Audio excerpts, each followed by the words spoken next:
Hello, I'm Dr. Katherine Horton. Dear colleagues, dear friends, dear unknown audience, I would like to appeal to you in a humanitarian appeal. I would like you to help me save my life and my health and that of my family. I have come under severe physical assault by the intelligence agencies, and this has now been going on for quite some time. It has escalated brutally into insane assaults that I'm receiving, not just hourly anymore, and not even every couple of minutes as I've documented over the past week, but by now every couple of seconds. I would like to make everything I say under oath so that it can be used in court.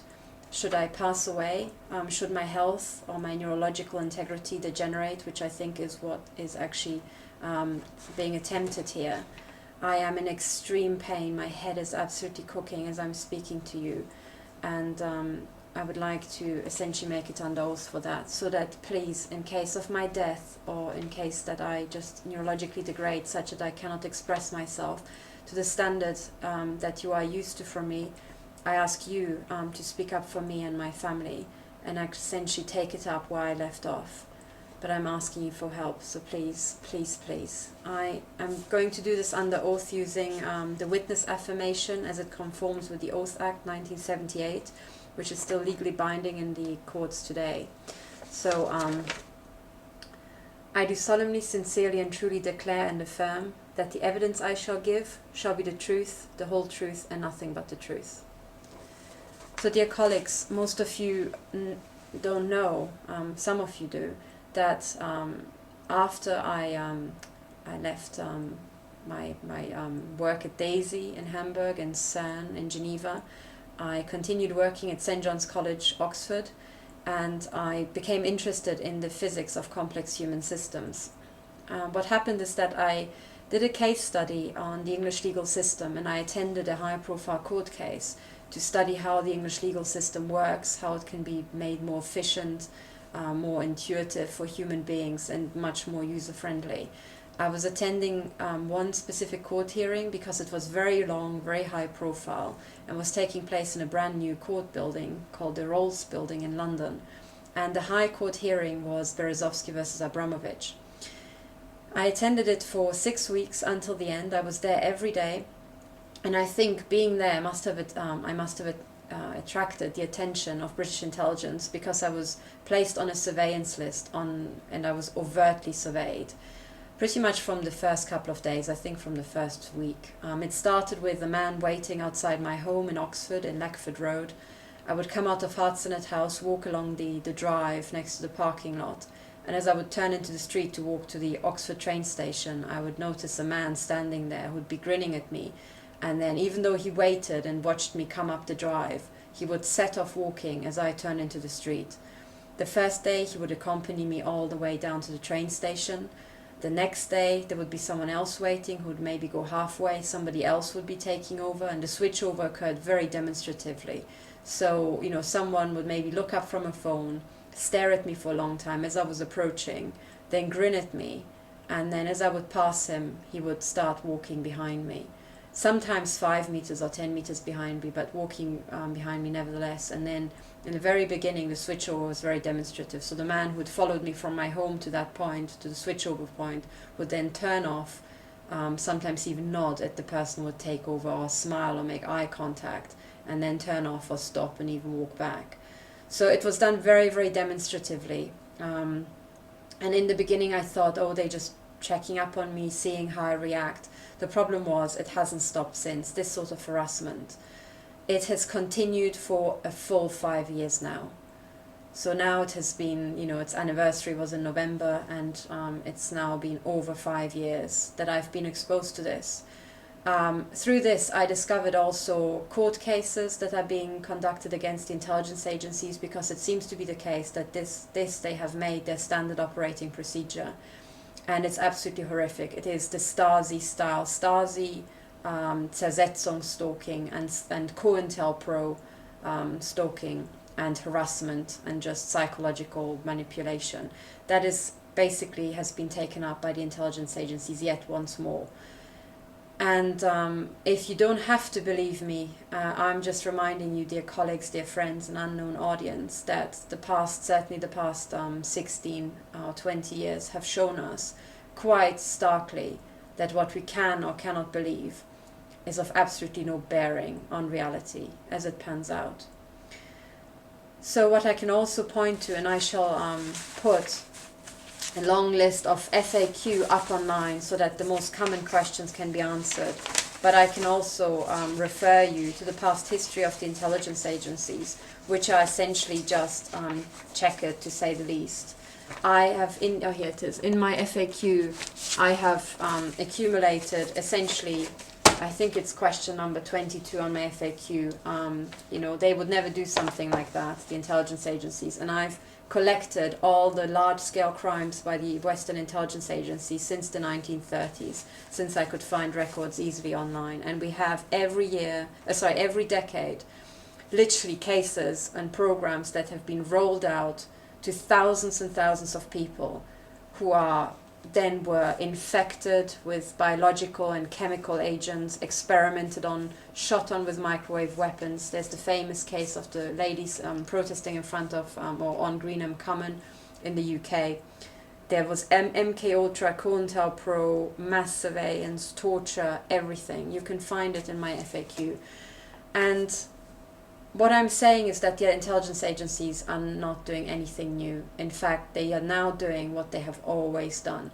And what I personally say, they are secret for, to cover up large-scale crimes, to do the dirty experiments. It's not just dirty, the frankly humanly degrading crimes against humanity that the weapons industry commits by testing its weapons on the population, on people they do not care about. And we do know that these surveillance lists exist. We also know that the intelligence agencies and the so-called security services are so degenerate that they cannot take people off those lists, even when it's blindingly obvious that they have no reason to be there. One example is the no-fly list in the US, which you can find out yourself very easily, that there's no known mechanism to come off it. Lawyers, human rights lawyers in the US saying that this is just outrageous. But I'm saying the same thing is also happening in Europe.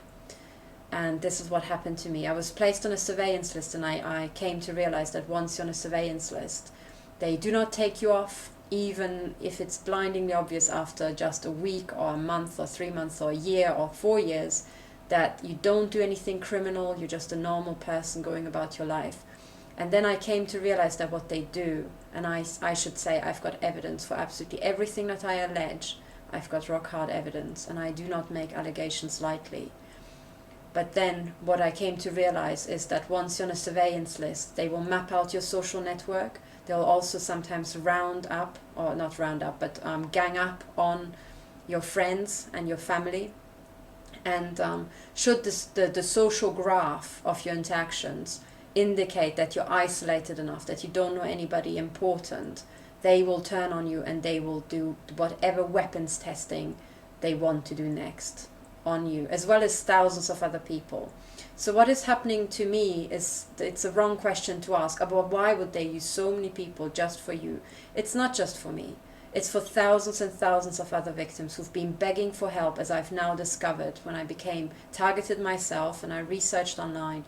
I came across the testimony of thousands of people who have been begging, as I discovered, for sometimes decades, to be left alone by these degenerate intelligence agencies who seem to be just hiring the dregs of society, abject scum of people, psychopaths, brutes, perverts, degenerates, corrupts, all people that really should be just locked up somewhere or taken to court. They seem to have recruited in large numbers. By now they are utterly degenerate. And not just that. From Christopher Story, the pen name of Edward Hull, a very, very highly regarded British editor who has been publishing about national security issues and foreign affairs for a very long time. He said that the intelligence agencies these days are horizontally and vertically integrated. And I have come to realize that as well, because every victim seems to have an assault protocol whereby you are being harassed and assaulted, and certain triggers are conditioned. You're sensitized to certain weird situations that keep happening over and over, and they are trying to use those to disconcert you. And this assault protocol, this harassment protocol, traveled with me across borders, from Britain to Germany, and so on. And it was seamlessly. And on the ground, it was always the nationals of that country that did the harassment using identical triggers. Over the coming weeks, I will publish more and more evidence. I should also say I have been already at the High Court trying to have this harassment terminated. I appeared at the High Court begging for an emergency injunction on the 19th of May. I had 3 hearings. The first time the judge said we have to do this on notice, so he gave me a second hearing 4 weeks later. I was not just on the way, I didn't just receive a death threat on the way to the High Court. Before I even spoke to judge, 3 days later I survived an assassination attempt. And then shocking things happened. I was brutally physically assaulted inside my home. Every single time I went to the High Court, I couldn't actually prepare the material because I was physically assaulted, and I shall explain how. But essentially, I have tried to get a High Court injunction, and what the corruption that, not the judges, I do not allege any corruption as far as the judges were concerned. I think they have never heard of a case like that, of these weapons that are being applied to me, but essentially the corruption around it, the transcript got manipulated. Questions by the judge have been removed, my answers have been removed from the transcripts, and things like that. I was harassed all the way, literally just minutes before seeing the judge, and as I was also physically attacked in my hotel room. Absolutely shocking things have happened. This is all documented on my website, Stop W07, so stop007.org. You can read all about it. There are the transcripts as they appear, but as I said, questions have been scrubbed, and you can read all about it. I try to accumulate all the credible witnesses. Now a lot of scientists are coming forward, sometimes whistleblowers from the intelligence agencies. We had Kahl go public in 2009 and saying, yes, these things are indeed happening. And many, many more people came forward. Dr. Robert Duncan, Dr. Paul Bacho, Dr. Eric Karlstrom, also victim, emeritus professor from the University of California. Many, many, many scientists, doctors, and lawyers are being attacked now, academics. And sadly, I have to say, the fact that whistleblowers in the intelligence agencies, the fact that they are being attacked is almost a given. We got so used to their brutal treatment, we have become just indolent to it. It is shocking. It is really shocking. But what has now happened is that essentially, when those whistleblowers spoke up and were assaulted, we did not rise. We did not protect them. And now as a society, we're paying a price because these people are now turning on us in large numbers and with a brutality, insanity, and psychopathology that few can imagine, and with careless arrogance and utter impunity. This is what I came to realize. And I say this under oath because I truly believe that this is the case, and I have seen lots and lots of things demonstrating it to me that this is precisely what it is. So, dear colleagues, dear friends, and dear unknown audience, I ask you first of all to convince yourself that what I'm saying is the truth by going to my website at stopw07.org. Have a look under the section court cases. You can find my transcripts. You can say that, you can see that I'm saying the truth. I really have been in front of the High Court. I have spoken, I had hearings in front of Judge Spencer, then Judge Edis, and then Judge Holgate. I have begged Judge Edis for a time extension because of the brutal assaults on me. That was so brutal I had to flee my home for 2 weeks. So I only had 2 weeks to prepare a case that involves classified military technology.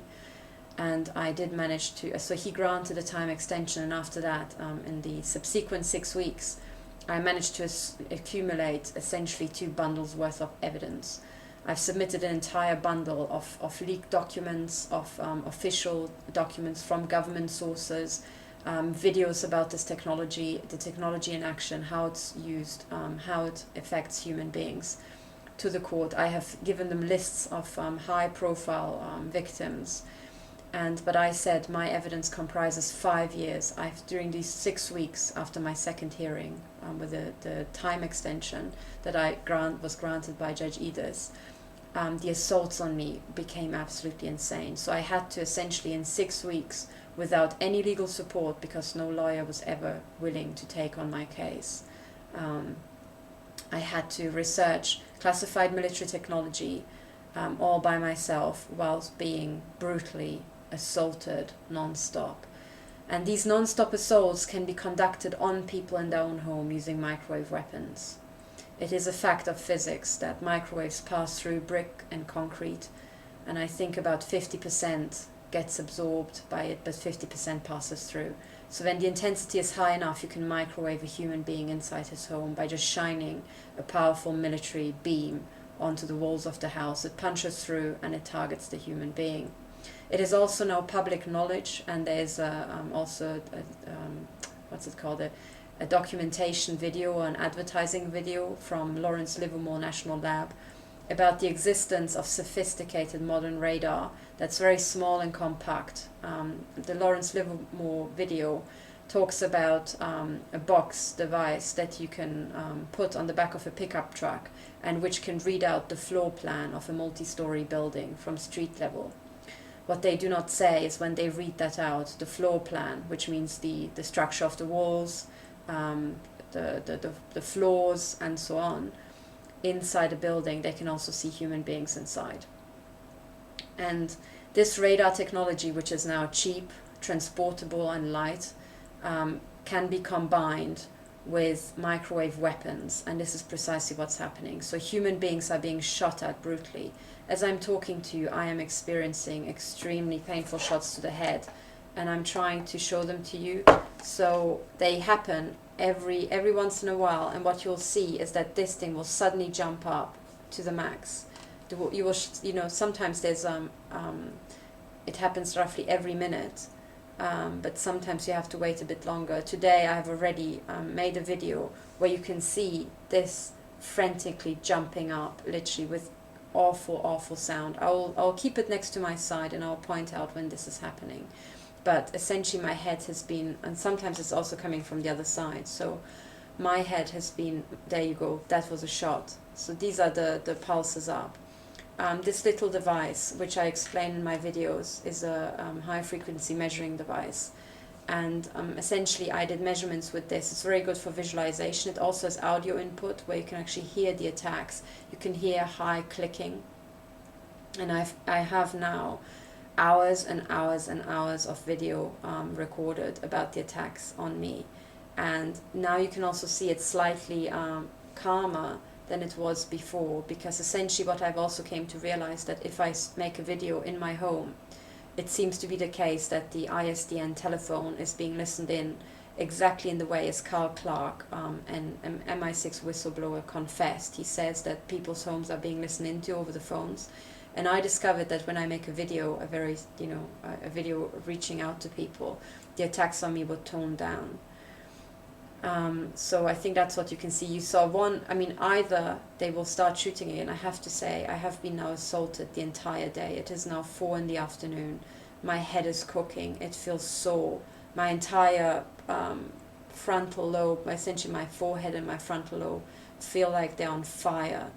I've been assaulted non-stop. So by now I am so bruised up internally in my head. Oh, there you go. That was a shot. These sudden bursts that I cannot tell if it's actually new shots impinging on my head. I'll try to turn on the audio. Beware, because it's loud.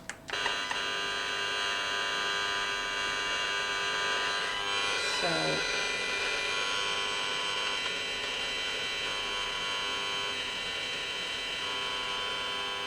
there are loud clicking sounds, and those are essentially the attacks. And there are sudden bursts to the head. Now, it is, as always, it seems ironic that in this video, sorry, I have to turn it off, it's so loud, that in this video they do not assault me, but you can see that it seems to be just constant, roughly there, sorry, that's at 0.1 volts per meter here, you know, there you can see the lower LED, it seems to be constant, and you can compare this video with the ones I made in this very study about the insane attacks that essentially happen non-stop to my head. And I discovered that when I start, oh well, yeah, there you go. Those are the shots, and they're extremely painful. Those are the shots to the head, and they are non-stop. What is hard to convey is that with every single one of those, I actually feel them. I feel them as shots on my eyebrows, shots on my forehead. If you look carefully, you can also see that my skin is damaged because I have received, sometimes pencil beams are drilled into my skull. And what these things are, this clicking are essentially actual bursts of microwave energy. But I have been assaulted non-stop. And I have been assaulted brutally with microwaves since January 2016. I scrambled for help. I've contacted all my colleagues, none of whom believed me. At the time, I did not have these high-frequency measuring devices. I've got a second, more sophisticated device. But this one is the best to actually display the bursts. I've got also a second device, which is essentially a radio antenna here. But with that, it's very Star Wars. It's connected to a measuring device that then essentially displays the frequency. And I'm making continuous measurements as I'm making this video. But this antenna I would have to hold right into the beam, pointing at the right direction to pick up the assaults. And because it's a sweep scanner, it is very hard. So it's sampling over several frequencies, and it's sweeping. And if the sweep is not at the right frequency in that moment when the attack occurs, it will not record it. So I have these two. I mean, this is already 160 pounds. It's a scientific measuring device, even though it looks quite small and innocuous. The other device I have was about 500 pounds. And I had to buy this equipment to essentially prove attacks with military technology on me. As I said, I'm not the only academic, not the only scientist who's complaining about microwave assaults. There are, on my website, I give an entire list of people, famous people, and also whistleblowers. There's, for example, I think her name is it Karen Stewart, an NSA whistleblower, a lady. She is being attacked exactly in the same way as I am. So these are highly intelligent people, highly qualified professionals, some of whom have blown the whistles, some of them started being attacked. And I have tried to compile those who have very high qualifications and come across as very lucid. I believe everything that they say, and you can find those testimonies on my website. If you go to stopwo7.org and scroll down, the website is fairly new now that I'm making this video, so forgive me that it's a bit slapdash, but if you scroll down on the right hand side, there's a section called Rock the Boat, and these are the whistleblowers who rocked the boat, but also victims who had the courage to go online, on YouTube, present their testimony and put it out in the world. And by researching the victims, I came to realize I have to still, quantify it precisely, but it was very hard given the attacks. But my first assessment of the situation of the victims, or the data, the group of the victims, was that essentially in the US and in the UK, the vast majority of victims are black. And that will not surprise anybody who knows history. There was, for example, in the 1930s, the Tuskegee experiment, where black men were infected with syphilis on purpose by either the CIA or one of these big agencies, and they watched people degenerate, essentially. But this affected thousands of people.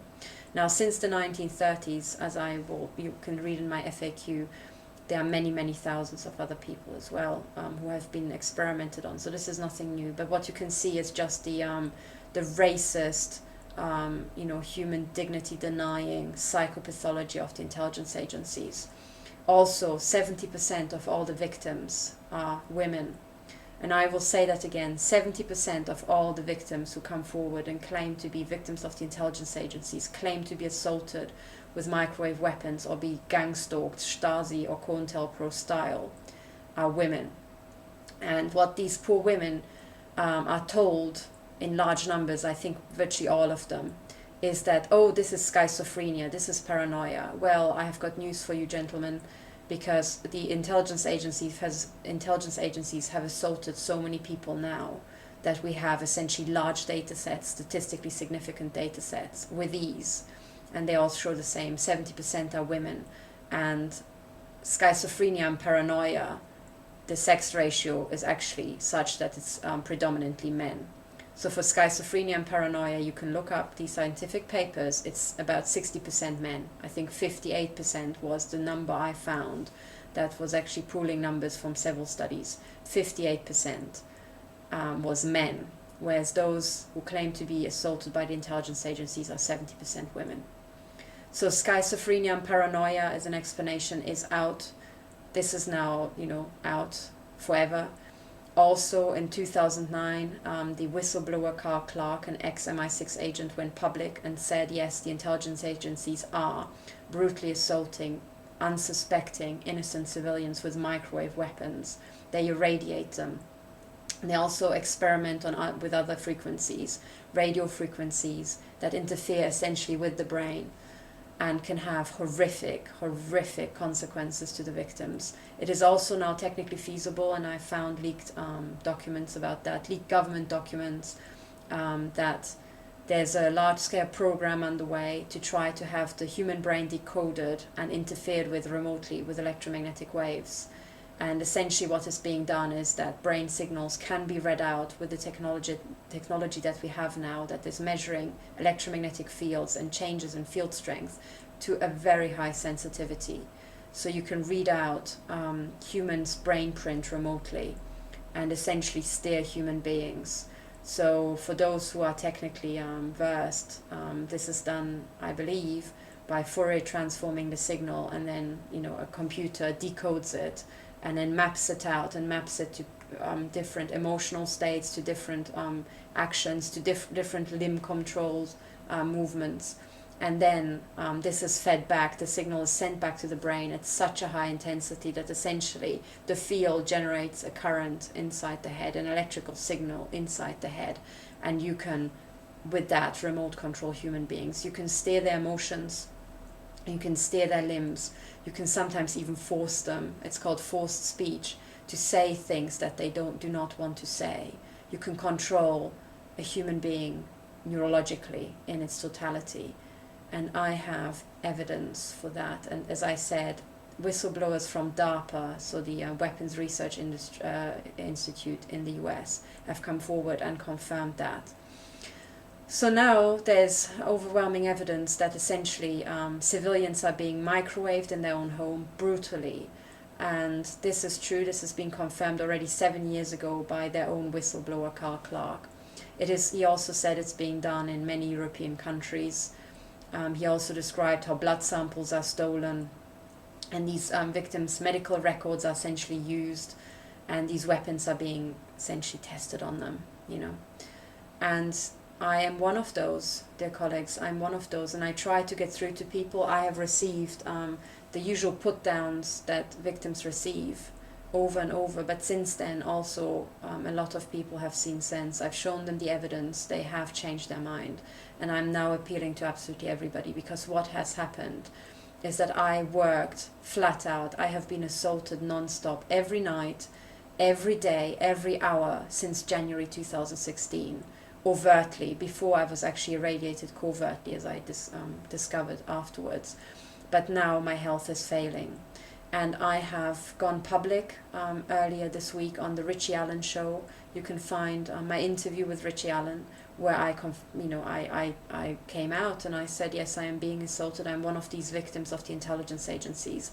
And since then, I am being brutally assaulted. There's essentially non-stop radiation, so electromagnetic pulses being essentially shot into your brain, microwave pulses that gradually microwave your brain, fry your brain. But most importantly, destroy the neurological connections, the pathways. It's very hard to see it on an MRI, the gradual neurological damage that is happening and that is being done to human beings. But the idea is essentially to degrade me fast so that I die, so that I cannot speak up in court. There were already brutal attacks when I went to court, and absolutely insane. I cannot explain it to you if you have never experienced things like that. But now my situation is very serious. I'm now in Switzerland, but I have been physically assaulted brutally at my parents' home. And I also believe that possibly an agent, and I personally think a clinical psychopath and potential serial killer under contract with German intelligence, has been moved in next to my parents. As soon as that lady moved in, her next door neighbor started complaining about being poisoned with gases. This is actually essentially a typical thing that happens to a lot of the victims of the intelligence agencies as they are testing biological and chemical agents on you. Some of them you cannot smell, some of them you can. And this lady immediately started complaining after this lady moved in next door about being poisoned with gases, about being stalked, being watched. She even had the gas alarm, under gas alarm, the emergency services called out because once it was that serious. And I didn't know anything about it. I only found out later. But months and months later, I, independently of that and not knowing about these problems with the new neighbor, I also was brutally microwaved in my parents' house from a direction that came straight from that next door neighbor's lady's house. So I am convinced that this woman is guilty. It's due to her things, she is doing things, and she also has very interesting CV. She's working in an old people's home. That by itself is laudable. However, a lot of the microwave weapons have been first tested on old people. And, there's evidence for that, of old people seeing suddenly light flashes in their eyes, which is essentially just electromagnetic pulses punching through their eyes and triggering their optical nerve. So I do know from my own research into this topic that a lot of old people have been experimented on, essentially. And the fact that this lady works in an old people home is already it sets off alarm bells, But after, as I said, I have received painful physical shots from the direction that is essentially that house. But further than that, this lady then transferred from the old people's home voluntarily to work in a hospice. And not just that, as my parents confirmed, she works mostly the night shift. So most people I know who work in old people's home dread to work in a hospice because it's already tough going, and it's psychologically very, very hard. But no one wants to work the night shift because then if something happens, you're alone. So for someone to volunteer, essentially, and then, upgrade in inverted commas to a hospice and then be very keen on the night shift, to me, only after I should say I would never ever make such an accusation, or an allegation against anybody who works in a hospice. This is not what I'm saying, because most people who work in a hospice are, I think, the most kind and most altruistic and caring people. But it is this concatenation of very unlikely events, that a next door neighbor would start complaining about being poisoned. Independently of that, without my knowledge, I too feel that I'm being shot at with these modern microwave weapons from that house. And then independently of that, she also takes this unusual step. And then first of all, she happens to work in an old people's home. It just so happens that electromagnetic weapons were tested on old people in old people's home, as it can be proven. And then it just so happens that she also voluntarily transfers to a hospice, and it just so happens that she keenly works the night shift.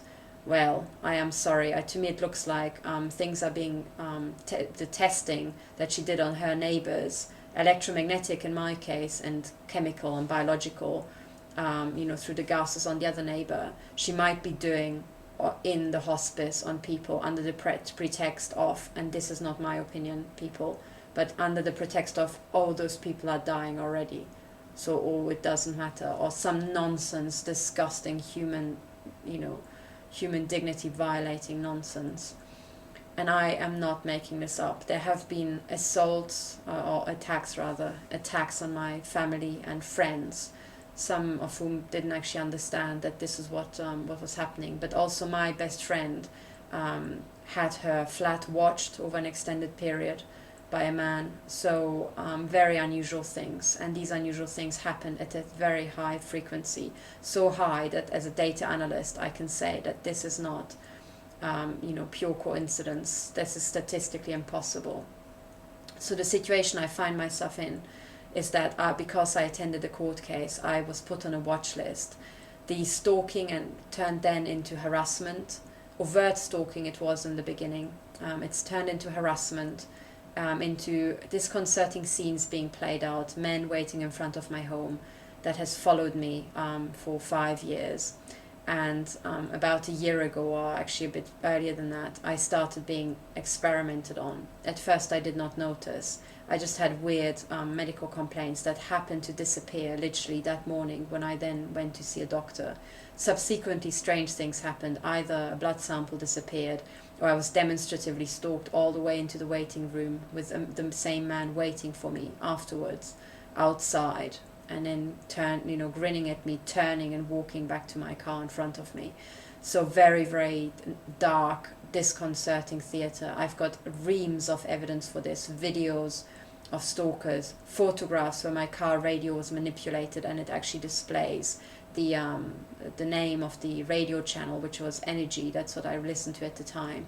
And it's at some point it displays it as Energy with a U, and Energy with a D. And this came after months and months when I was saying to my husband, someone manipulated the car radio because this is playing up. There were odd threatening songs suddenly coming on when I was driving the car on my own, saying we're watching you wherever you are and things like that. I also attended a court case, which is Philip Kerr versus MI5 at the Investigatory Powers Tribunal. And the businessman Philip Kerr is suing British intelligence for harassment over a 13-and-a-half-year period. By now it's 14.5 years. And what he alleges is virtually identical to the harassment I have experienced as well.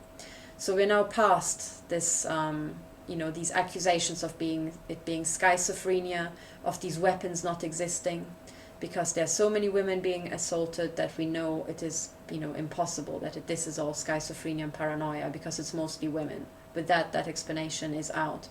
We know that these weapons are being generated. I've got evidence. There's also a YouTube channel by Aronia, and the CEO of Aronia is also gloating in a YouTube video entitled, Aronia Smart RF Generator up to 6 gigahertz.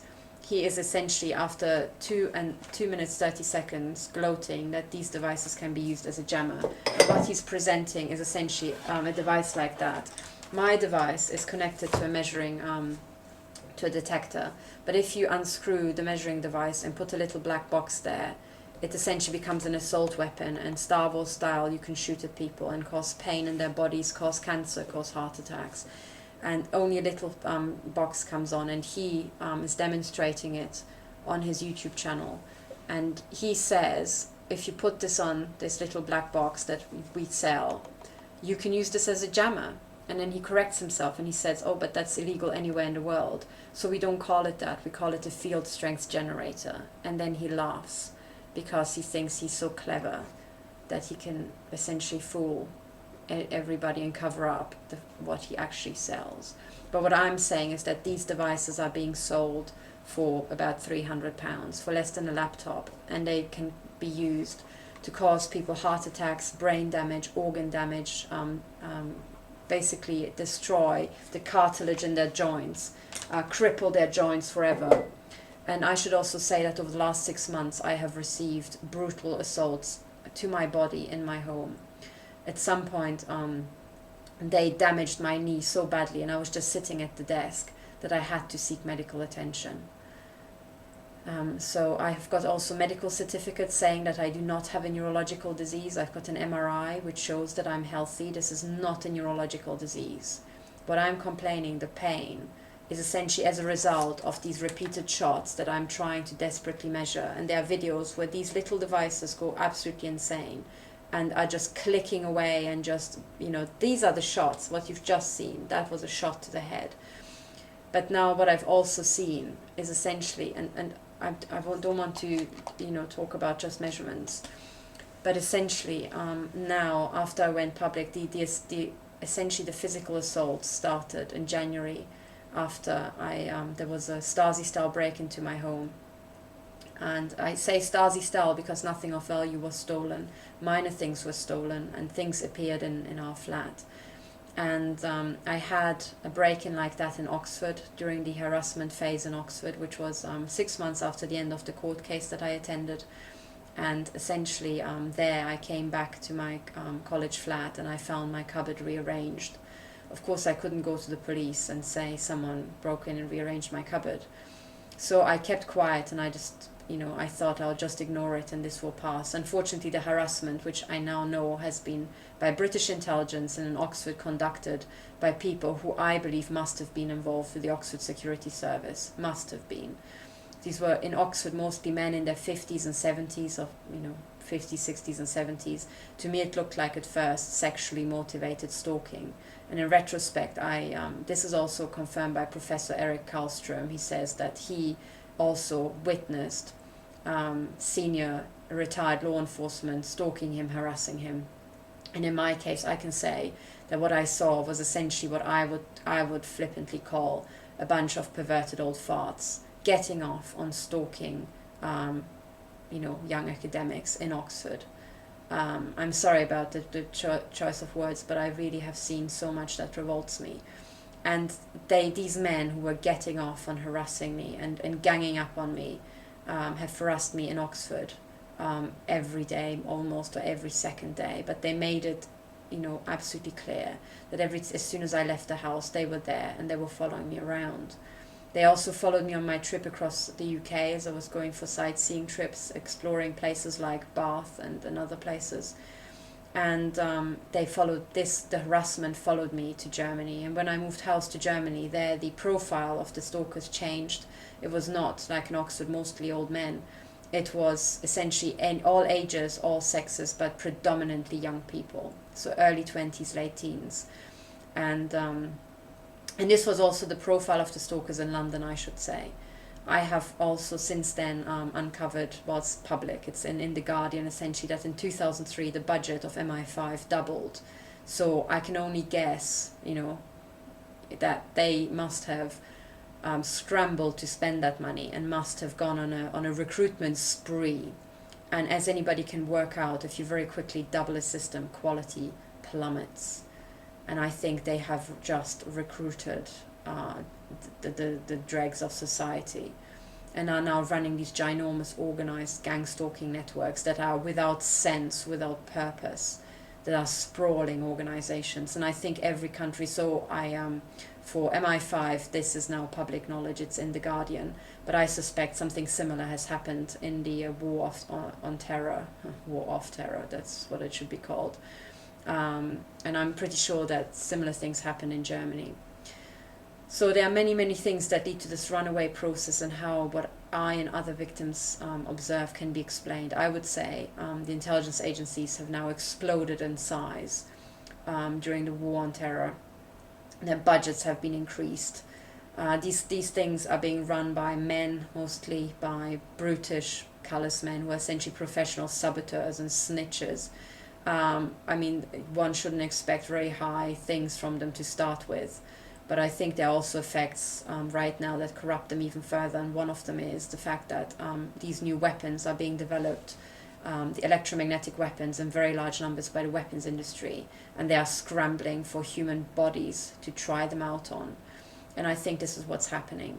But anybody who not even blows the whistle, I didn't even blow the whistle, I did not go to the press, I just quietly went to the High Court in an absolute panic because I was brutally assaulted. Essentially, I submitted a complaint to the Investigatory Powers Tribunal, as you should, because they are in charge of regulating the intelligence agencies. And when I submitted that, I had been brutally assaulted for a week in my own home.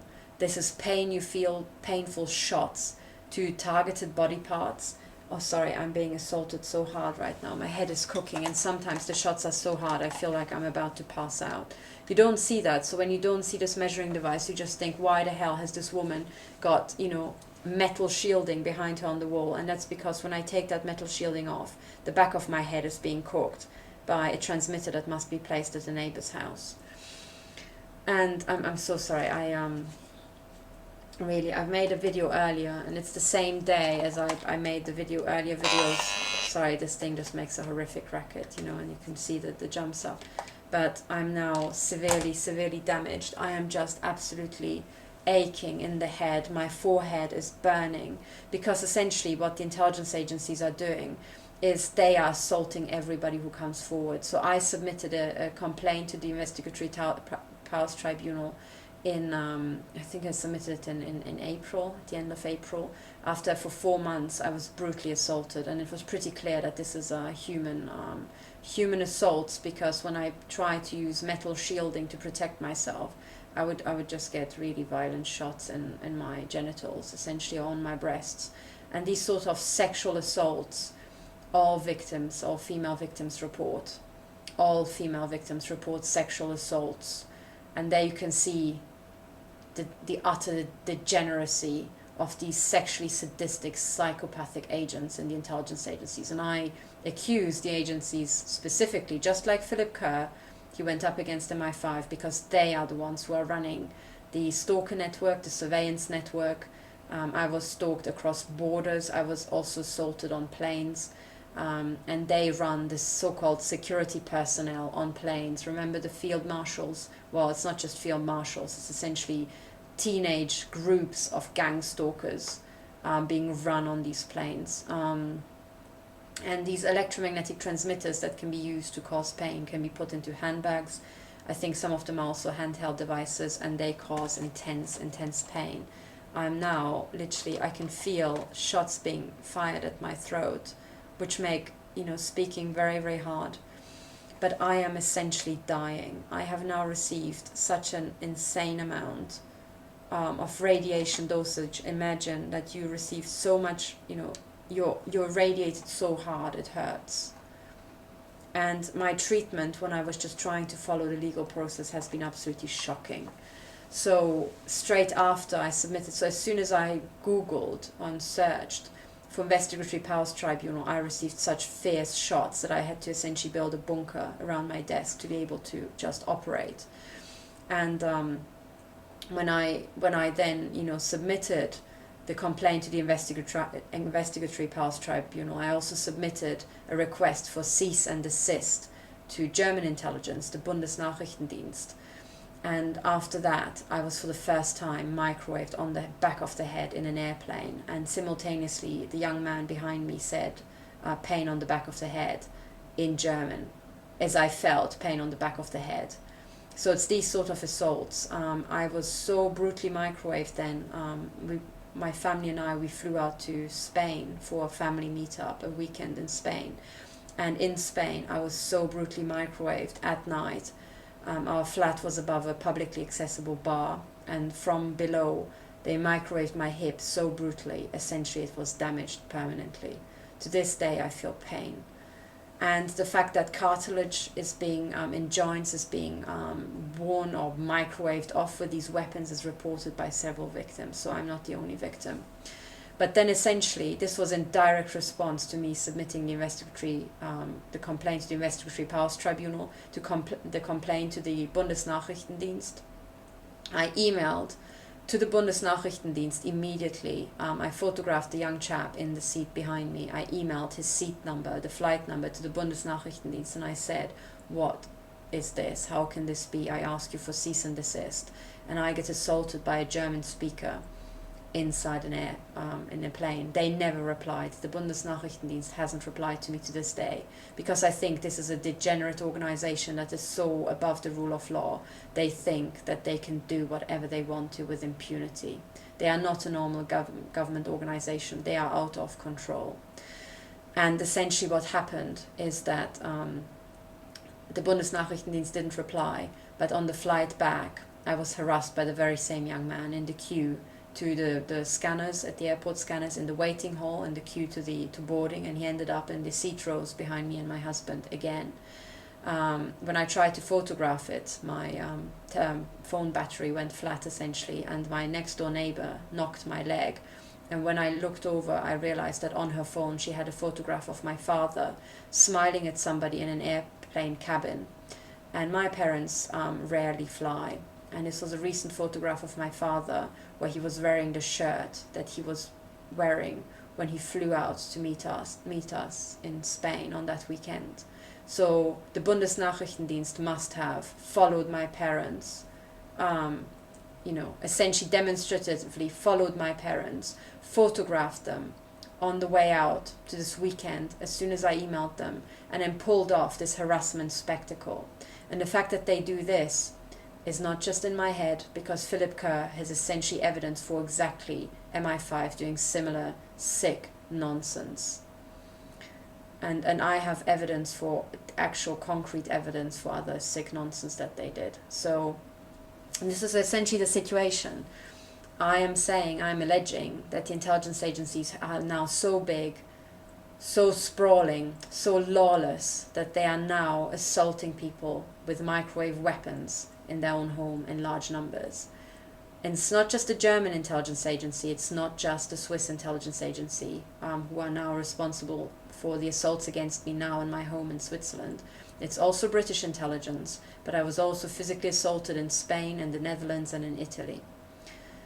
So this is it, this is the situation. And after the Investigatory Powers Tribunal basically turned down my complaint as frivolous or vexatious, even though I wrote to them in an absolute panic saying I fear for my life, I then saw myself forced to approach the High Court. On the way there I received a death threat.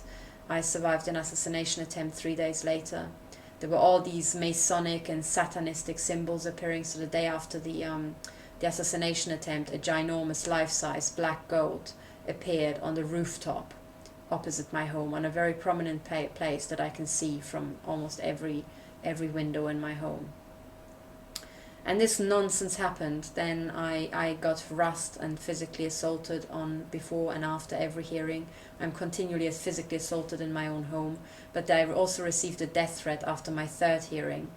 And in my third hearing, essentially, I told you I was at the second hearing, I asked for time extension. And the third hearing, which was 6 weeks later, I managed to submit to the court evidence of this technology. I submitted measurements of frequencies that are said by a whistleblower, Dr. Paul Baccio, to be essentially evidence of a terrorist act. So intense irradiation in the frequencies 400 to 700 megahertz. And the court says that there is no evidence, and they basically terminated my case. So I was not granted a second time extension. I was representing myself because no lawyer was willing to take my case. No lawyer was willing to take my case in Germany or in the UK. So I was representing myself, and they not just terminated my case, they said there was no claim to start with because I hadn't written the precise words, particulars of claim on any of the papers I submitted to the court. So my application for an emergency injunction was merely declined. I do have, however, a court case number from this, and I have been over the last couple of months desperately trying to accumulate evidence and go back into the High Court. I am desperately looking for a lawyer. I am desperately looking for legal support. And also I'm desperately looking for whistleblowers to come forward and to tell us what exact frequencies are being used to cause pain in our bodies. Even though I'm a high energy physicist, I am not versed in the basically the bioeffects of radio frequencies and microwave frequencies in the human body, and I am absolutely desperate for support. The attacks on me over the last couple of months after my court case escalated essentially. Just the night before my third High Court hearing, I basically went for a walk, and it's, as always, like the most outrageous things that happen is when my phone battery goes flat. And as you know, the intelligence agencies can read out your phone, they can read out your location, they can turn on the microphone remotely so they can monitor you throughout, and they can for sure tell that the battery's gone flat. So I was just the night before my third High Court hearing. I'm sorry, I'm just like, every now and then I just feel this insane pulling and brutal shots to my forehead. Essentially that's this like kind of clicking when it goes up. Can you hear that? Sorry, I'll just show you. And I can also show you other measurements.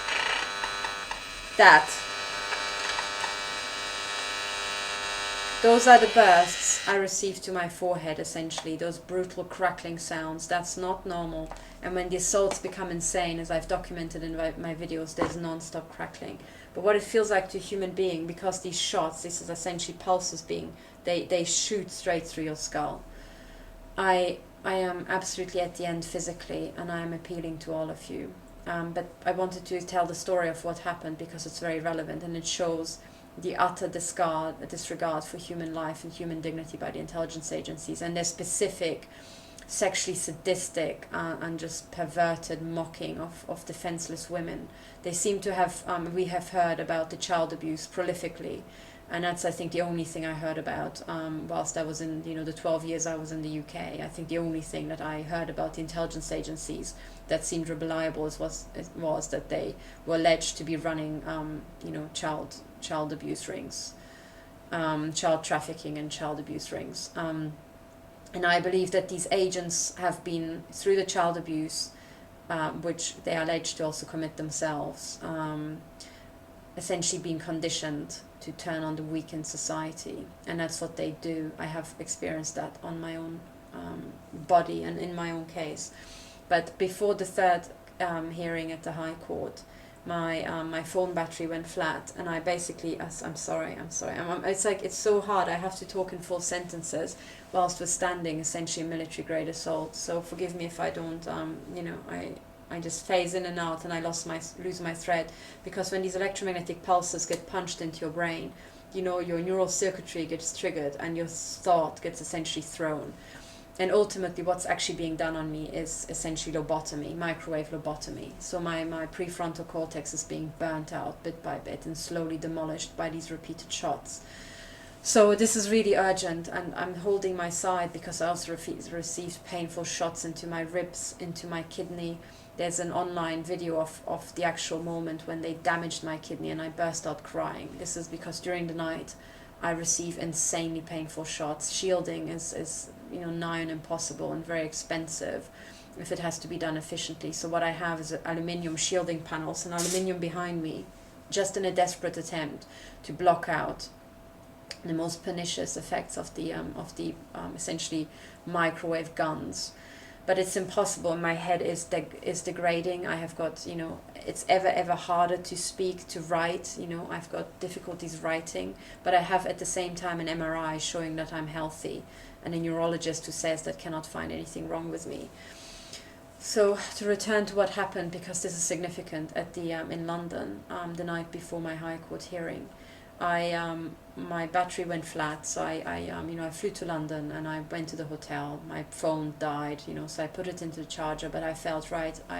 I'm again for the third time representing myself in front of the High Court. My head is spinning. I'm really just, overworked after by that time it was 7 months of non-stop, overt, demonstrative microwave assaults and maiming with microwave weapons to all sorts of body parts. I was exhausted, and I said I'm going to go for a walk.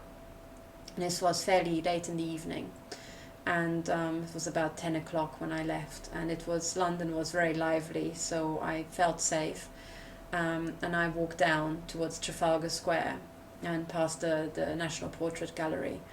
And there I got myself a sandwich for dinner, and after consuming it there, I went for a short walk. And I walked down towards St. James's Square, and then I just had a look at the antiquities, so the antique dealers just behind St. James's Square, between St. James's Square and the Economist offices. And I turned into a street just there where you have, I think it's called Morelli's, an antique dealer that's selling medieval paintings on the right-hand side, and then a shop selling cufflinks on the left. And I was walking down there, and this is called street theatre, by the way, and I've seen thousands of these things. But a man came, cycled around the corner, and by that time it was something like 11 o'clock at night. And he cycled around the corner, and on a bike he made a special exerted attempt to catch my attention by just swerving up and down. He was wearing camouflage uniform from all over his body, and it had a big prominent German flag. And then he was wearing a ginormous helmet which looked like a party helmet, which was the size of a motorcycle helmet, but had green LEDs running all around it, like all around. And these green LEDs were just lighting up in darkness, and he was coming towards me, you know, doing this essentially. And then he slowed down next to me. I had headphones in at the time because I just wanted to relax out of doors. And then he said something to me. I did not hear what he said. But then he cycled off. But this was very, very targeted at me specifically. I know the people of London have seen it all, so, you know, they might think this is not the most unusual scene that I've seen. But given that I have been under non-stop harassment, and these are typical street theatre scenes, I count them as street theatre. It was specifically targeted at me. The man also knew to just catch my attention as soon as he, you know, turned the corner. So he didn't even take a moment to spot me and, you know, or something like that. He immediately started the spectacle, the theatre, as soon as he turned around the corner. And essentially, I think what this was meant to pantomime out, you know, German military mind control, you know, I think. Because what happened after my third High Court hearing is that my house, I mean, before it was already flooded when I was trying to prepare a court case with frequencies that I knew from leaked documents that could interfere with the human brain. And I had the problem preparing for my third High Court hearing that sometimes I was essentially paralyzed, you know, mentally paralyzed. I couldn't actually focus. I was so inundated with frequencies. And I used my high frequency measuring devices to show that that indeed was the case. My house was being pumped with frequencies that hadn't been there before weeks earlier. And I submitted this to the court, by the way. I have submitted it to the court, but they still declined to recognize it. But then after this pantomime next to St. James's Square, these frequencies exploded, and I had frequencies being punched into my home that I've never measured before, and the entire brain interference exploded.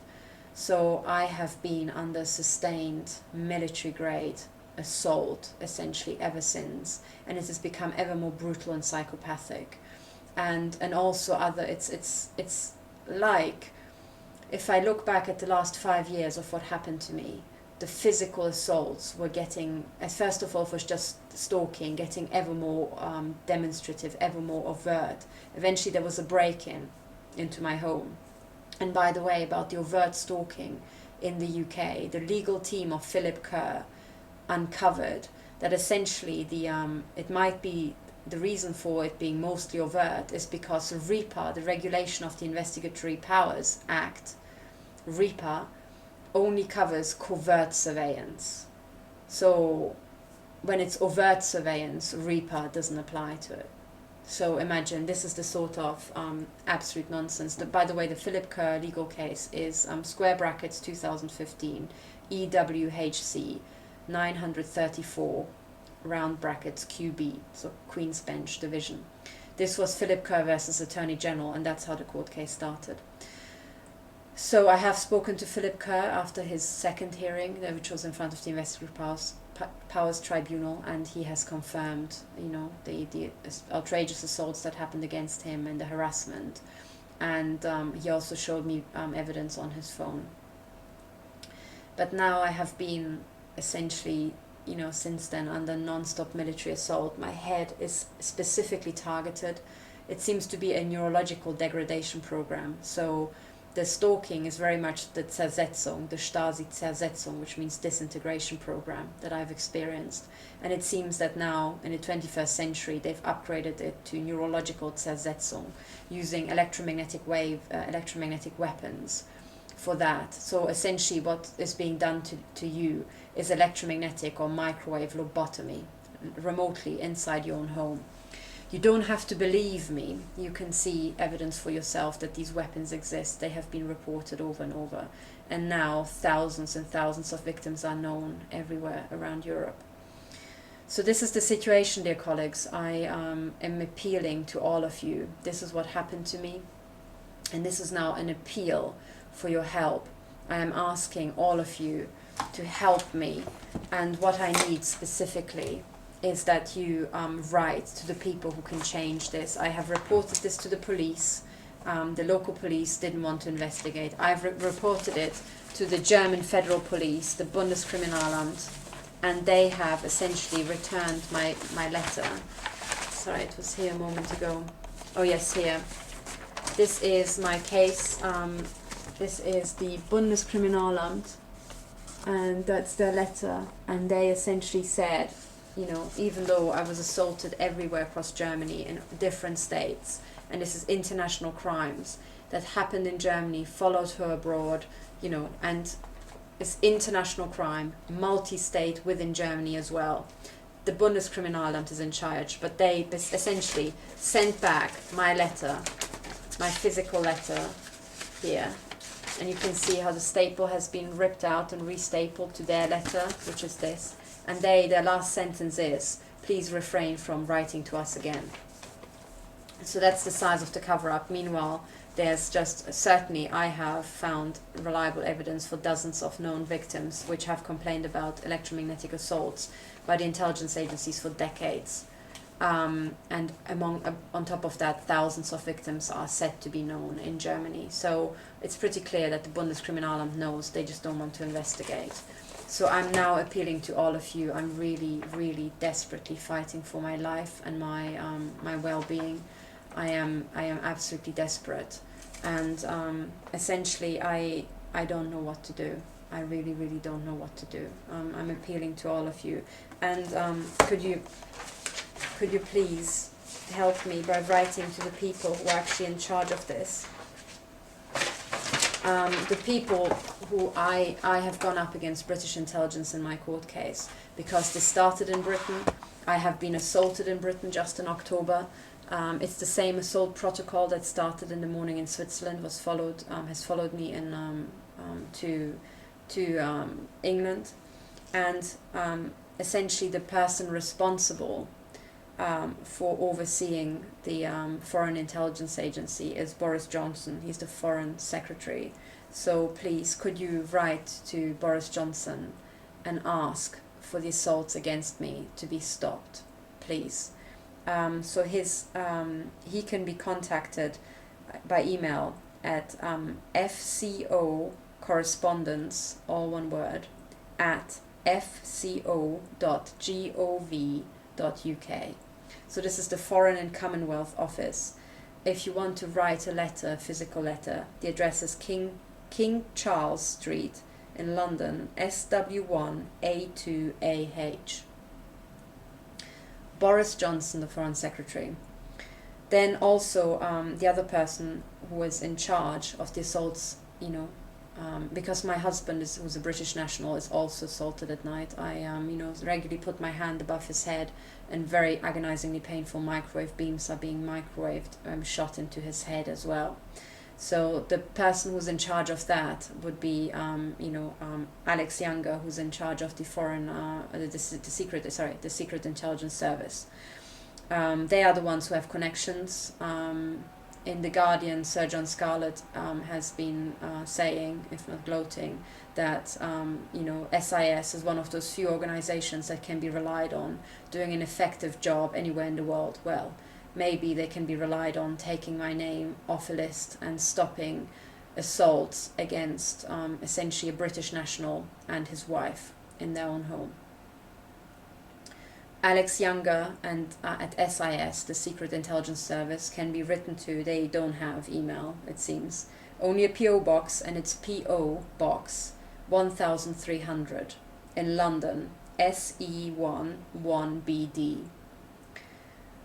Then the man who can help me and whose duty it is to help me as a German national in Switzerland is the ambassador, the German ambassador here in Switzerland, who is Dr. Otto Lampe, Lampe, Dr. Otto, which is spelled O-T-T-O, Lampe. He has refused to provide assistance. I quoted Article 5 of the consular law to him, which states that people who require assistance, German nationals who require assistance, have to be helped by the embassy. And I was told that this is not the case because I'm not in financial distress, and it only applies to financial distress. Well, this is not borne out by the law. The only option was for me to appeal to a court in Germany, the Verfassungsgericht, to have that reviewed. Unfortunately, I am in financial distress and I do not have the money to appeal that decision in front of the Verwaltungsgericht. So I am sorry, we have to appeal to Dr. Otto Lampe to come to his senses and reconsider, because I would also like to say to him that what is happening is essentially Nazi experiments and sexual abuse and physical abuse of German nationals happening abroad. And it's a virtual, almost identical rerun of Colonia Dignidad. And maybe Colonia Dignidad means something to a German ambassador. Perhaps he can turn it up in the archives of the, the Auswärtiges Amt, perhaps, because that was a huge scandal. And this is essentially a rerun. So I ask you to appeal to Dr. Otto Lampe. I will post the consular law. It's just a couple of pages document. And I think I'm also quoting it on my website. And the consular law says it is his duty. I think it's under the section Blood on Their Hands, which is very disorganized at the moment, but you can find the consular law there and Dr. Otto Lampe. And essentially, it is his duty to protect German nationals. And I have been let down. He says I should turn to the police. Well, they refuse to investigate. He says I should turn to the Attorney General. Well, I have, and he also turned down this case. I've turned to the Attorney General of Switzerland months ago. I even appealed his decision, and that was turned down. We are talking shocking levels of corruption and cover-up here. So, no, the only way to go about it is to appeal to people directly. And I ask you to appeal directly to Dr. Otto Lampe. So he can be contacted. There's a contact form on the embassy website, which you can find through Google, but by writing, he can be contacted at Embassy of Germany. It's Willadingweg, which is spelled Willadingweg, number 83, so 83. And this is in 3006, that's the postcode, 3006, in Bern, in Switzerland. So the other person you can write to, and I think you should write to, who is also responsible for this, is personally responsible, I think, because I was assaulted in Germany. The assaults followed me abroad. I was assaulted essentially within 1.5 kilometers of the Bundesnachrichtendienst, which is still headquartered in Pullach, next to Munich. And I was in Munich Zolln, and basically that's the adjacent district. So 1.5 kilometers away from, and that's where I received most of the harassment and also medical sabotage. And essentially the identical harassment that I experienced there followed me to Switzerland before it escalated into overt assaults. And essentially the person personally responsible for the Bundesnachrichtendienst is Dr. Bruno Kahl. So Bruno, B-R-U-N-O, Kahl, which is K-A-H-L. And he can be written to by email, which is Zentrale at, Zentrale is spelled Z-E-N-T-R-A-L-E, and then at Bundesnachrichtendienst.de, and this is spelled Bundesnachrichtendienst,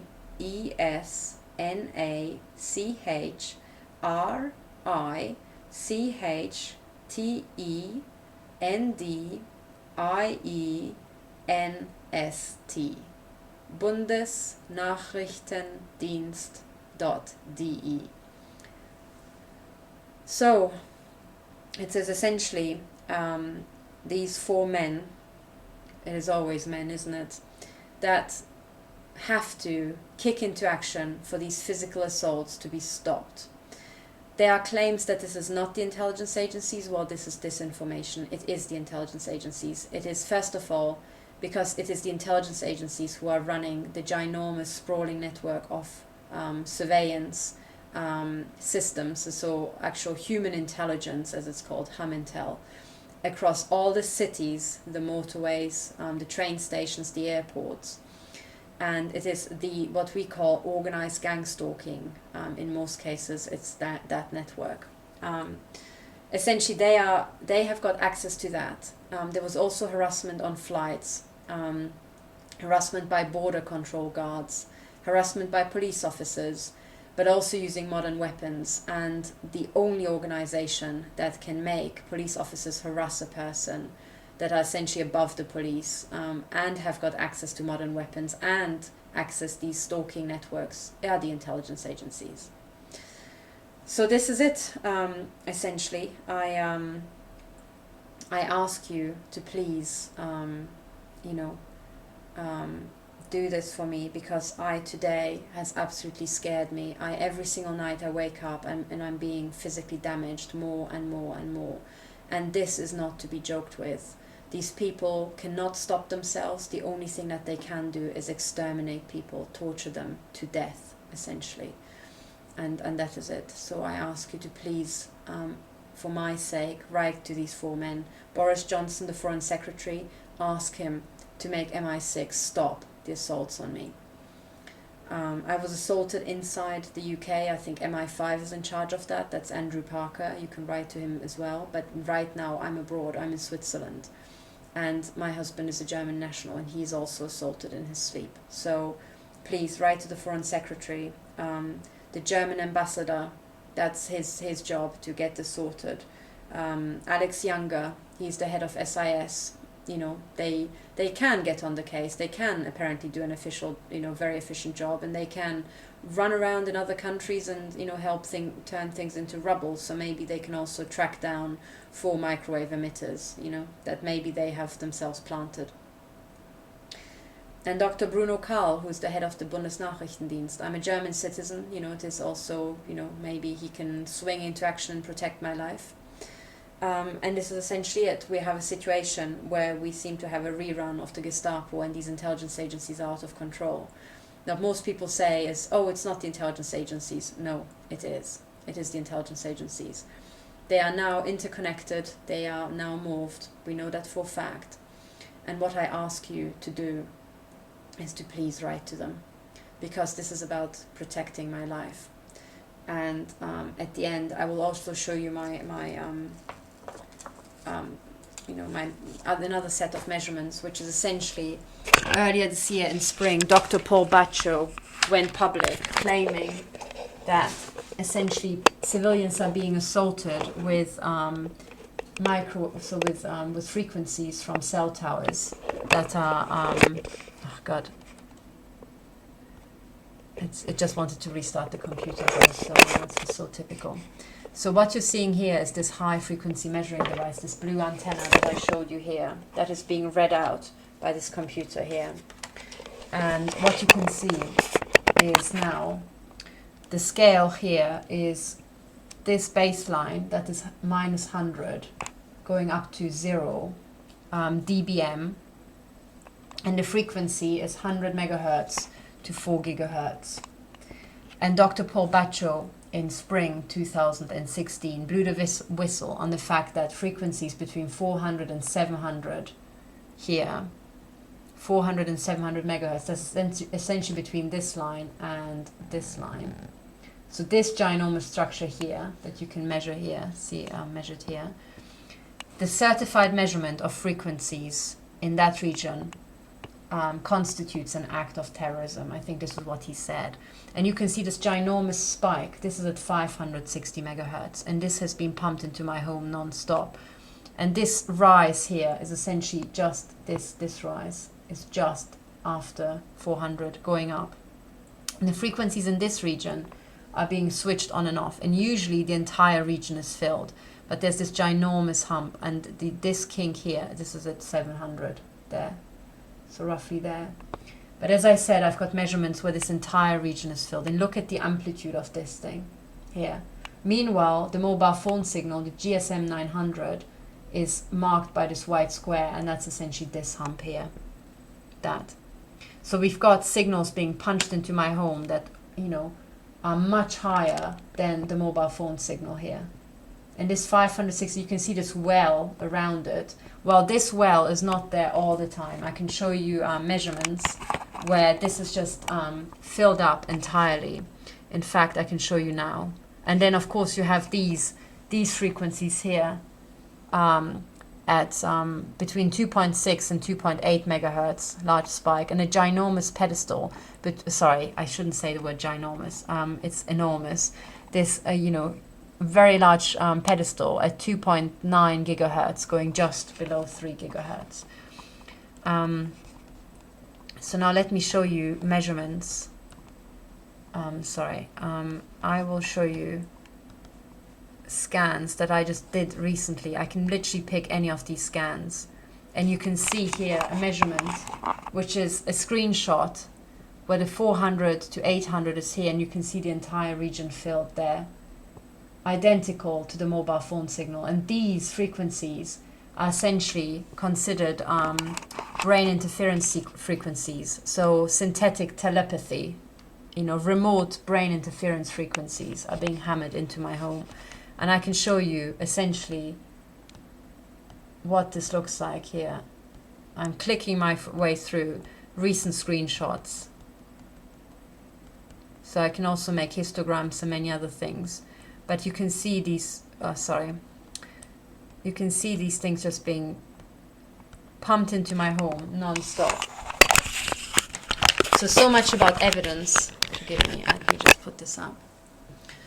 So there is copious evidence for the attacks on me. I am absolutely physically at the end. You can see just damage to my skin here, where sometimes a pencil beam got drilled into my skull at night. And what it does, it damages the skin, and then you get these, really painful, deep inflammations. But I have it everywhere around my head. I also received bruising to my leg.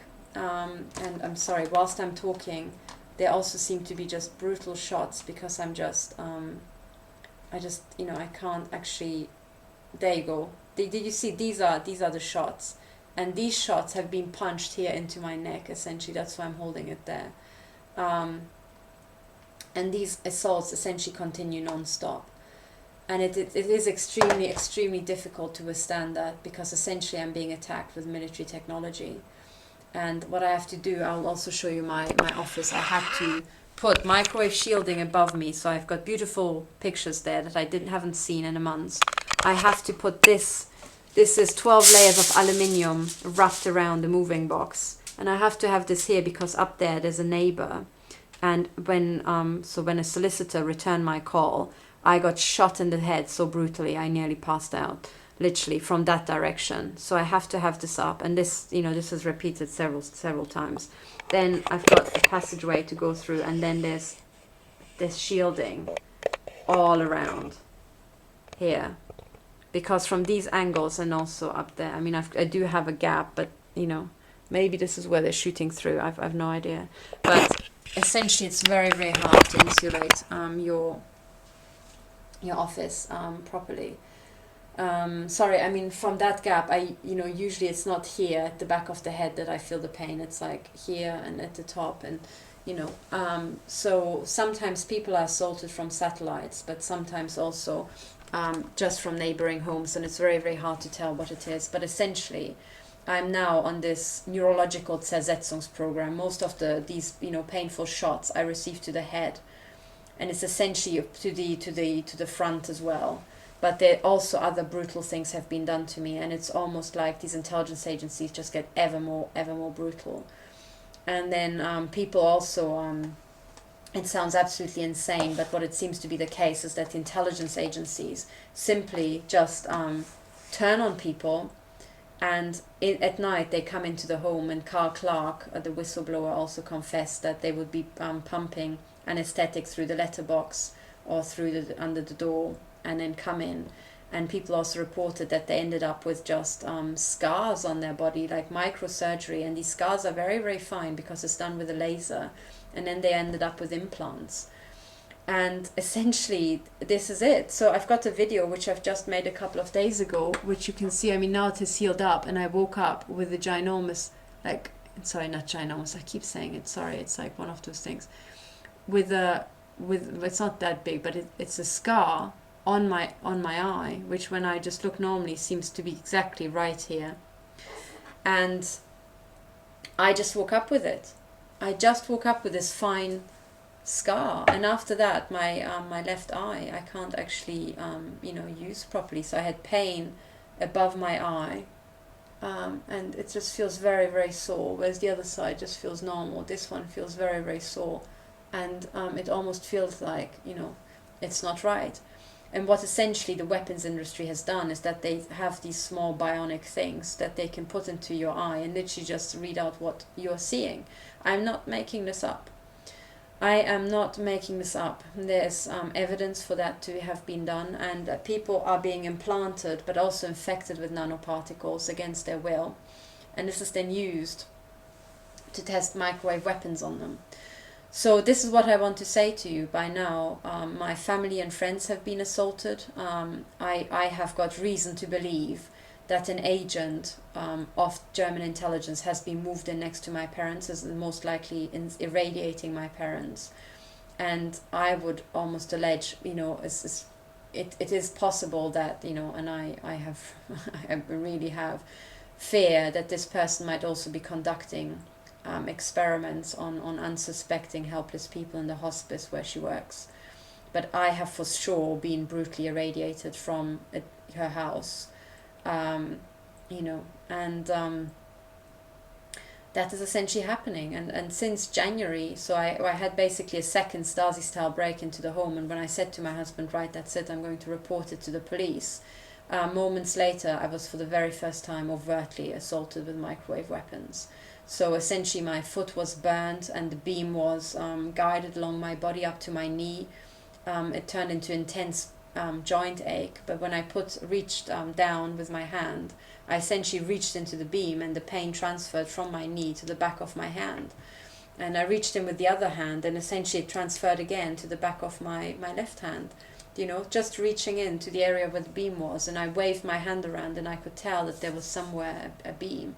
But doing that, I also burned the inner dermis, or the lower layers of the dermis, and that the nerves were damaged. So these microwave weapons use a frequency these days that the upper layers are not burnt anymore. And this is also in the confession by Kahl Clark. He also says that these days these weapons do not leave any traces, but you're still hurt. It's still, damages your nerves. I was running around for days and my hand felt burned and my foot was burned. And this happened to me inside my own bedroom, literally shortly after saying to my husband, I had enough of this Stasi-style harassment. I am going to the police tomorrow and I shall report the break-in. And that's when these assaults turned overt. And they have just become ever more brutal. So anything I did, calling lawyers on the phone, made these attacks escalate. Calling the, submitting a complaint to the Investigatory Powers Tribunal, sending an email to the BND, calling the High Court, finding out how to apply for an emergency injunction. When I was calling the High Court, I was actually, back then, I made a bunker, very, very tight bunker, because I didn't know which directions the attacks were coming from. And that wasn't enough. They so cranked up the power, I was essentially cowering under my table with extra, I think I had 20 layers of aluminium wrapped around the legs of my desk, and I was cowering on the floor, talking to the High Court on the floor, cowering like an animal. And as soon as I just dived up and I sat down on my chair, there was literally just these pencil beams which feel like small daggers being jammed into you from all directions. They would hit me in the face, in my eye, in the lungs, my breasts, my heart, my legs, everything. And that was how I even found out that I have to appear in person at the High Court. In that phone call, I made it on my own floor, and there's video evidence for that, what that was like. So this is it essentially, and I'm now appealing to all of you, dear colleagues, dear friends, dear unknown audience out there in the world. Please write to these people, the Foreign Secretary Boris Johnson, the German Ambassador Dr. Otto Lampe, Alex Younger at SIS, and also Dr. Bruno Kahl at the Bundesnachrichtendienst, the BND, German Federal Intelligence, because these men amongst themselves should be able to work the hell out how to get me off a goddamn list. Because sometimes I can tell that there's a shift service, so a lot of the times, a lot of the time, and now I've been assaulted for so many days. I mean, a lot of the time I'm just assaulted continuously, but for a long time there were time periods where the assaults would start up at 8 p.m. or at 7 p.m. as if there was a shift service and someone would take over and start the new irradiation protocol. And I can tell what it's like when I'm not being irradiated. I feel perfectly normal. But in my own home, in my own study, in my own four walls, not just in Switzerland, in my parents' home, in my bedroom, in my parents' house, in Germany, in my hotel room in London, in Manchester, just in October, I have been brutally physically assaulted such that I felt damaged.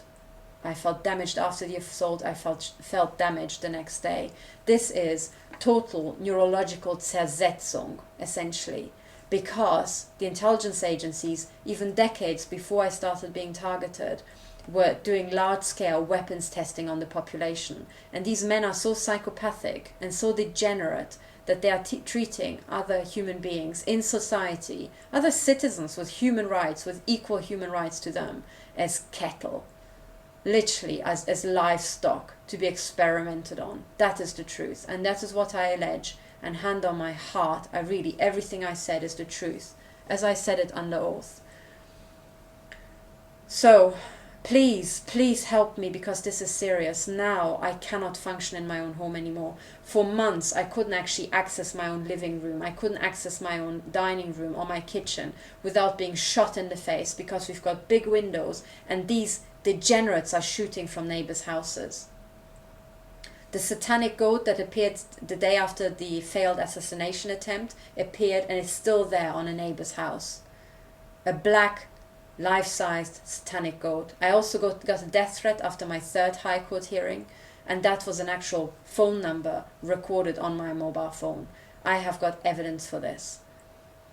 And really, this has got to stop. I am being neurologically degraded and taken to pieces by these degenerate psychopaths. And this is absolutely serious. All those people who I've contacted in the past and who've turned me away, now there's lots of evidence. Back then I didn't have my high frequency measuring device.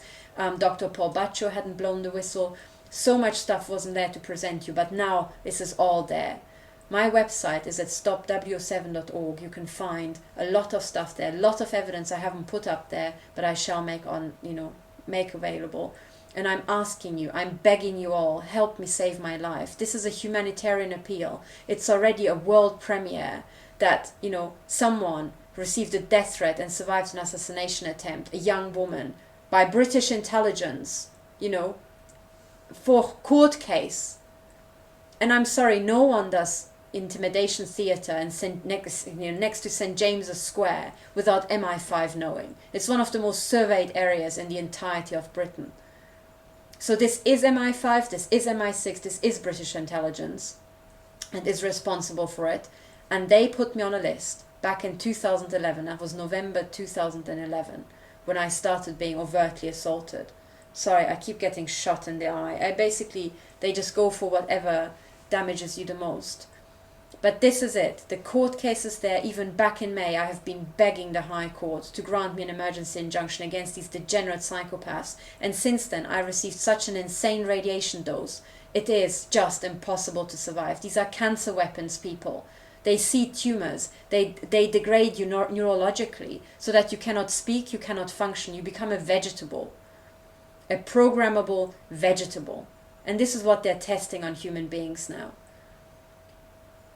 And, blaming it on the Swiss or just the Germans or just the British will not do. They are all guilty. But all of these people have to be written to. All of these men are guilty. And it's them who can stop this. And saying, oh, no, this is a conspiracy. No, it flaming isn't. Because really, this is just so obvious. It is the elephant in the room. The one organization we've never been allowed to talk to. The big fat elephant in the room. This is the intelligence agencies. They do exist. They're large and they're out of control. They now have so much power. I've also put up online hack attacks.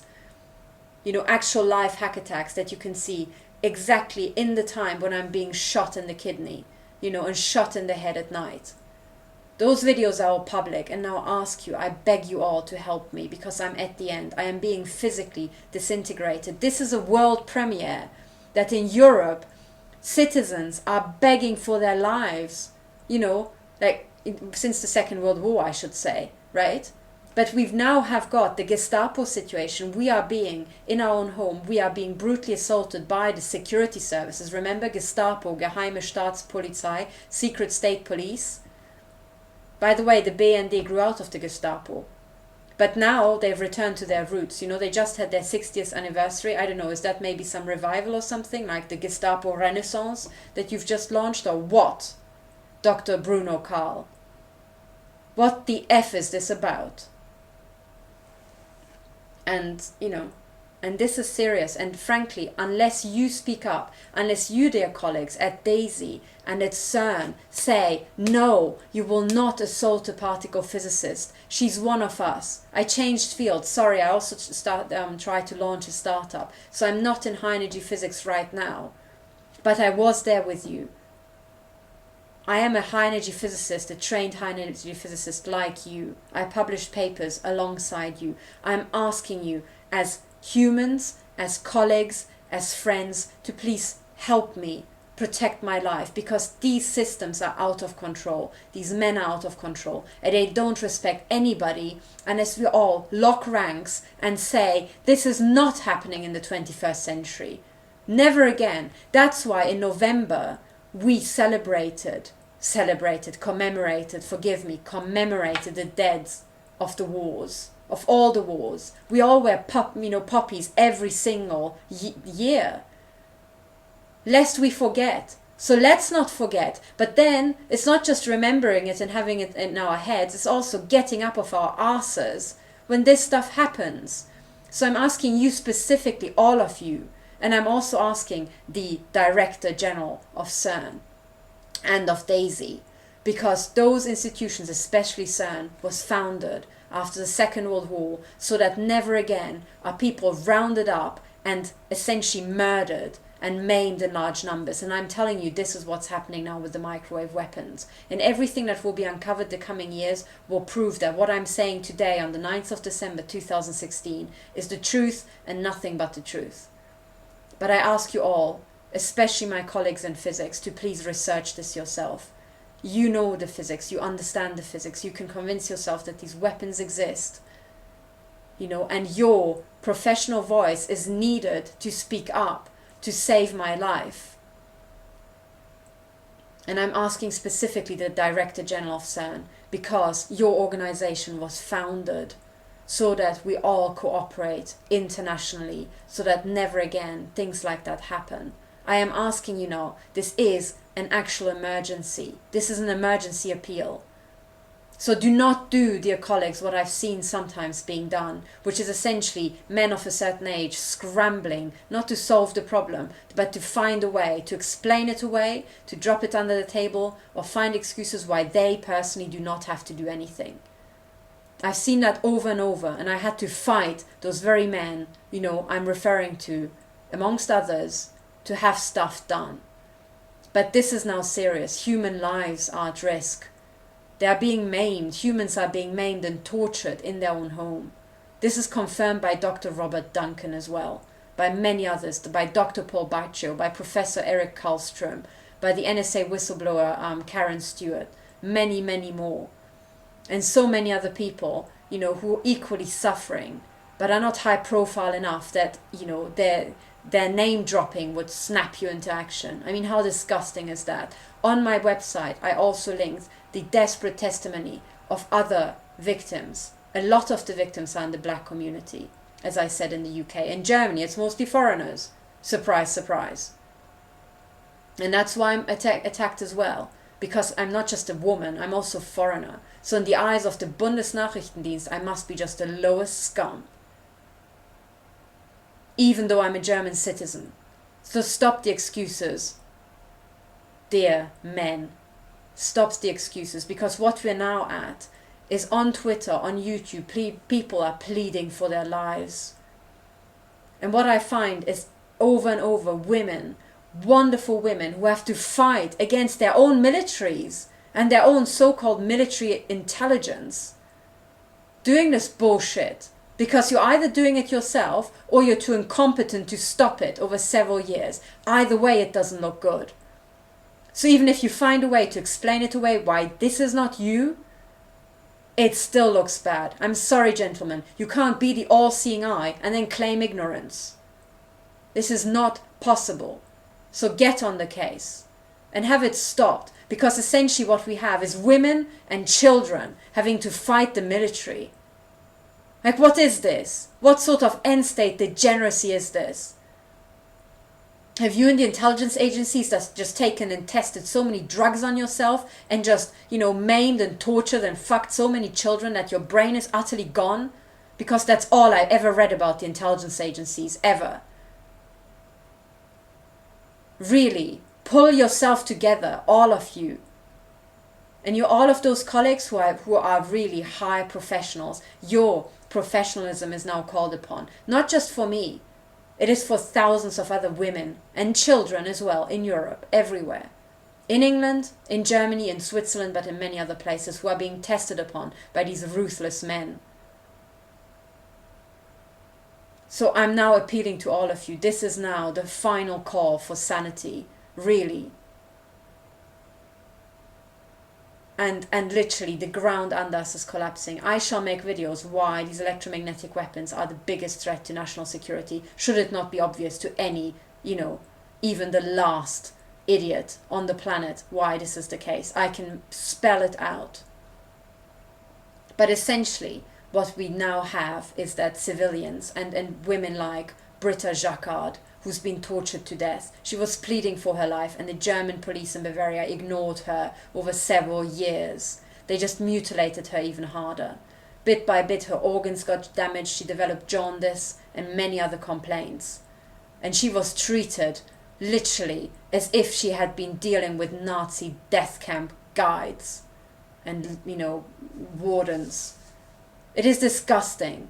And my colleagues, especially in high energy physics, literally, I am now addressing you. You have been told now personally about this, and I want you personally to get on the case and help me, because your professionalism, your physical insights are needed so that we help all the other victims and also myself. But this is not just about me. I'm not just pleading for myself. I'm pleading for thousands of people, mostly women, but also I'm pleading for also the men and white men and a lot of the pensioners who have been attacked brutally by these morons, by weaponized morons. So check my website, look at the evidence I've submitted. Everything I said now is under oath. I mean it. I mean it. This is to the best of my knowledge what I can say. And I've got hardcore evidence, photographs of my radio being manipulated. From Philip Kerr, I know he spoke to a very famous MI5 or MI6 whistleblower who confirmed to him that yes, what these agencies are doing is breaking into cars, manipulating their radios, and they are, actually hiring hordes of DJs to put on fake radio shows and shit like that. So it's all official. There are so many whistleblowers now. Game over. Game over. Come to your senses, you old men. Everybody, apart from you, knows about this. Everybody can look it up on the internet. You're probably the only people who don't know what's out on the internet. Stop it now. Every single death, including my death and my neurological degradation, will be on your charge card. Because you have not done anything. By the time I got assaulted in October in my hotel room, MI5 and MI6 for sure knew about it, because I had just tried to sue them in the High Court months before. So, it's now everybody knows. The Germans know because I've emailed it to them personally. So the BND knows for sure. They've done jack shit. Not just that, I was physically assaulted even harder in August after my third High Court hearing. So, you're either utterly incompetent and should be disbanded for your incompetence, or you're utterly criminal and should be disbanded for your criminality. Which one do you choose, gentlemen? Typically, incompetence doesn't run with a jail sentence. But really, get on the case now, because now it's official. Now I'm telling everybody. I went public on the Richie Allen show just this week, and the assaults on me escalated yet again. And now I'm here, and I have, like many other victims, popping sounds in my head as these high power microwaves are popping little bits of my brain, pop here and there. And I have got the measurements. I can show you the measurements. And some of the frequencies, I can't even tell where they are. But we know that these weapons exist. And as I said, I have got now the certificate from a neurologist that is not a neurological complaint. I have got an MRI from just 2 or 3 weeks ago saying I'm healthy because they cannot see the damage, the microscopic damage that's being done to me with these ginormous weapons. These fantastically powerful, insane weapons. So please, all of you, help me. Take this seriously. I told you months ago, had you helped me then, I would have maybe had a much easier time. I need lawyers to back me up. I'm addressing the lawyers at St. John's personally. Because this is a human rights case. It's not just about me. Thousands of people in the UK are being tortured to death. Do you care, professors? Do you care? Do you have a public duty to speak up? Because I believe as academics, well, which is what I once was, now I'm merely a victim, we do.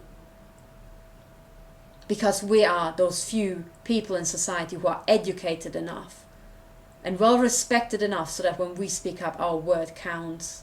So we have to speak up for those who are weaker than us, less educated, less well known than all of you, because all of you seem to have appeared on the BBC website. You all have connections to journalists. You need to speak up. And just saying this is none of your business is not good enough anymore, because in the Second World War we saw what that leads to. So I'm addressing specifically the lawyers at St. John's College, the lawyers at Hertford College. Those places where I have worked, I'm addressing specifically my colleagues at Daisy, specifically my colleagues at CERN. But I'm also addressing all of my colleagues at Hertford College, my old colleagues. I used to teach at Hertford College. I used to teach nuclear physics, particle physics, and special relativity. So those fellows know me. They should remember. And my colleagues at St. John's College. I'm not there anymore, but I need you, because basically I tried to launch a startup and it got sabotaged. It got sabotaged, and since then every single attempt on my side to start a business was sabotaged. Currently I'm trying to run a consultancy, but I'm being shot in the head, physically shot in the head with these microwave guns every time I leave the house. When I drive my car, I'm being microwaved in the face as well. And when I went to trade exhibitions, networking with people, trying to sell my skills, I got shot in the face and shot in the head, so that I nearly collapsed. So this is what's happening. I ask you all to take this seriously. I have not lost my mind. 70% of the victims are women. Schizophrenia, paranoia is 60% men. End of story. I have got the high frequency measurements. I can show you the assaults on this measuring device. I've got photographs of my car radio being manipulated. And I've got the evidence of my friends and family that I'm complaining about this for years. I've got a high court case that you can see. The reference is 2016 in square brackets, EWHC 2095, smooth brackets, QB for Queen Bench Division. And in the beginning, during the first two hearings, after the first two hearings, they didn't even want to give me a case number. They just thought they're going to brush it under the carpet.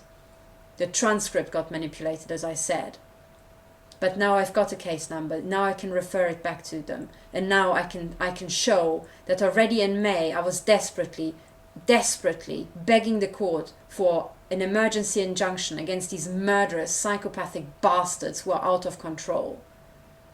And since then, I've received such stupendous physical damage because essentially the second judge was not willing to grant me a time extension, even though I represented myself, even though I had proof of actual physical assaults and brain interference assaults happening to me in my own office. And people pretended that somehow, I think overall these 3 hearings happened over, I think, 2 months period. 2 months and a week, I think.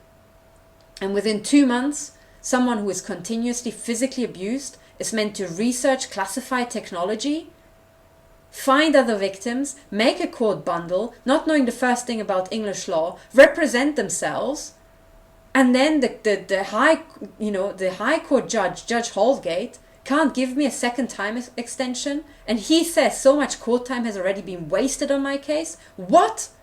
3 hours have been wasted on my case. 3 hours. So what? I'm fighting for my life. You can't grant me a 4th hour? What is this? What the hell is this? And I have got viable evidence, but I cannot, and this was the whole point. I had to be beaten down. I had to be prevented from actually presenting my evidence to the court, because they know if I did, if I wouldn't be neurologically degraded, if I wouldn't be smeared, if I wouldn't be sabotaged and, maimed, then they would be in deep trouble. But now this is essentially their game. They know I'm going to be neurologically degraded now over the coming weeks, such that I will never ever make it back to the court. And then I ask you to take my testimony, which I've given under oath, and you take it to the court, and you plead for me. Even if I lose my mental integrity, or my neurological integrity, or my good health, or if I die from cancer, you, please, whoever it is out there in the world, take on this case. But please, meanwhile, whilst I'm alive, help me.